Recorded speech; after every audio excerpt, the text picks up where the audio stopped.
पूर्व मुख्यमंत्री हरिद्वार सांसद त्रिवेंद्र सिंह रावत आज रुड़की पहुंचे और कार्यकर्ताओं से मुलाकात की। यहां से त्रिवेंद्र सिंह रावत मनुबाब पहुंचकर मृतक परीक्षित के परिवार से मुलाकात करेंगे।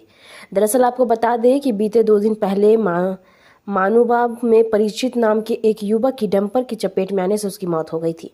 त्रिवेंद्र सिंह रावत ने कहा कि यह चिंता का विषय है क्योंकि जो गाड़ी खनन में चल रही है वह चलने योग्य है या नहीं, और जिन सड़कों पर खनन की इतनी भारी भरकम गाड़ी चल रही है वह सड़क भी इस योग्य है या नहीं, यह बड़ा सवाल है। और सरकार अवैध खनन को लेकर लगातार कार्रवाई कर रही है। मृतक को लेकर कहा कि परीक्षित भाजपा का कार्यकर्ता था। संगठन द्वारा परिवार की मदद को लेकर हर संभव प्रयास किया जाएगा। देखिए, अभी कुछ दिन पहले वहां पर एक नौजवान परीक्षित जो हमारा पार्टी कार्यकर्ता भी था, उसकी दुर्घटना में मौत हुई है और शोक संवेदना प्रकट करने की दृष्टि से मैं वहां पर जा रहा हूं और उस परिवार को मिलकर के ढांढस बनाने का काम।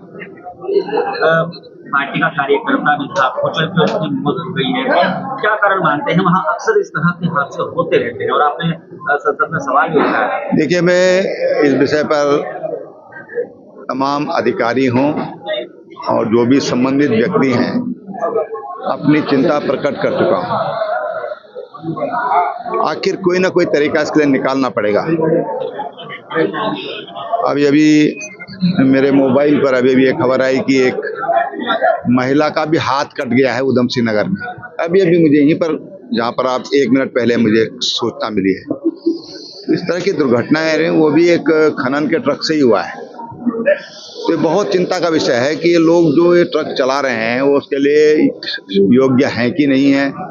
फिर जिन सड़कों पर वो चल रहे हैं वो सड़क इतने भारी भरकम ट्रक्स के लायक है कि नहीं है, उन पर स्पीड गवर्नर लगे हैं कि नहीं लगे हैं, तमाम चीजें हैं। वो खनन किस तरीके से हो रहा है, जिस तरह की दुर्घटनाएं लगातार सुनने को मिल रही, जबकि अभी बीच में सरकार ने इस पर काफी जगह छापामारी भी की है। उसके बावजूद भी ऐसी घटनाएं रुक नहीं रही हैं। ये बड़ा चिंता का विषय है और मैं समझता हूं कि उसके लिए कोई ना कोई मैकेनिज्म डेवलप होना चाहिए। पार्टी का कार्यकर्ता था, उसको इस तरह से उसकी मौत हो गई है, तो पार्टी की तरफ से क्या परिवार में सहयोग कुछ मुआवजा? देखिए, तो पार्टी संगठन उसके बारे में विचार करेगा। सरकार भी उसमें मदद करती है, तो हम सरकार से कहेंगे कि उसके लिए मदद करने का आश्वासन दिया कि यहाँ पे हम कोई खनन का डंपर या खनन इस प्रकार नहीं चलने देंगे। खनन आज भी वहाँ पे करा रहा है। नहीं, देखो, ये तो देखने की बात है कि वो लाइसेंस वाले हैं, बगैर लाइसेंस वाले हैं, यानी कि वैध तरीके से चला रहे हैं या अवैध चला रहे हैं। वैध चला रहे हैं तो देखिए निर्माण सामग्री की आवश्यकता होती है और अगर वो प्रोसेसिंग नहीं होगी रिवर बेल्ट मटेरियल की तो फिर हमारे निर्माण कार्य रुक जाएंगे। इसलिए वो जो भी हो वैध तरीके से होना चाहिए, क्योंकि एक ही साथ में 4 से 5 लोगों की बात डेथ और किसी का हाथ कट जाती है। हाँ, मेरे बढ़ी आ रही है। मेरे संज्ञान में बात आई है, लेकिन सरकार से हम अनुरोध मैंने किया भी है, आगे भी करेंगे। जिला प्रशासन को इसमें मुख्य भूमिका में आना होगा। डीएम हैं, एसएसपी हैं, जो ट्रांसपोर्ट ऑफिसर हैं, खनन के अधिकारी हैं, उन सबको इस पर ध्यान देने की जरूरत है। मैं उनसे पहले भी मैंने बात की, जिस दिन दुर्घटना हुई थी एसएसपी डीएम से मैंने दोनों से बात किया था। आज मैं फिर उनसे बात करूंगा। राहुल जी, एक अभी नया गंगा का उद्घाटन है, गंगा वाले की टोली हो चुका है, पुल किसी काम का नहीं है, सामने रास्ता नहीं है, 3 करोड़ रुपए की लागत उसकी बताई गई है। अब देखिए, मेरे जानकारी में नहीं है आखिर वो कैसे सैंक्शन हुआ, क्या हुआ, किसकी गलती है। वो एक स्टेट से बना है कि कहाँ से बना है, मेरी नॉलेज में नहीं है।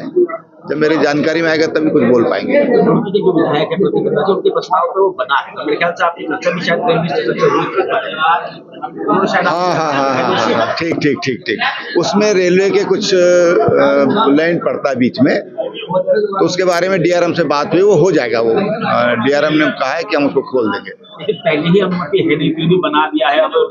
अब देखिए, ये मुझे मालूम नहीं है उसके बारे में, मुझे मालूम नहीं है, लेकिन मेरे सामने विषय आया था कि उसके लिए पहुंच मार्ग नहीं है, तो मैंने डीआरएम से बात किया।